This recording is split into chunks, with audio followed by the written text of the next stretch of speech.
مرکزی election commission کی جانب سے لوک سبھا انتخابات کی تیاری کا عملاً آغاز ہو گیا۔ ملک بھر میں 6 یا 7 مرحلوں میں پارلیمانی انتخابات کی پولنگ ہوگی۔ پولنگ کا یہ عمل اپریل کے مہینے میں شروع ہونے کے امکانات ہیں۔ Telangana state chief electoral officer کی اطلاع کے مطابق ریاست میں 16 اپریل کو لوک سبھا انتخابات کی پولنگ ہو سکتی ہے۔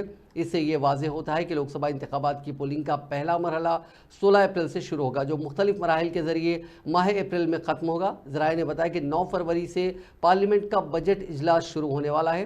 بجٹ اجلاس کے بعد اسی مہینے میں کسی بھی وقت انتخابی شیڈیول جاری ہو سکتا ہے، جبکہ چند دن قبل ریاست سے تعلق رکھنے والے مرکزی وزیر سیاحت جی کشن ریڈی نے اس بات کے امکانات ظاہر کیے تھے کہ 28 فروری کو لوک سبھا انتخابات کا شیڈیول جاری ہوگا۔ بی جے پی کے دیگر قائدین بھی فروری کے اواخر میں شیڈیول جاری ہونے کے امکانات ظاہر کیے ہیں۔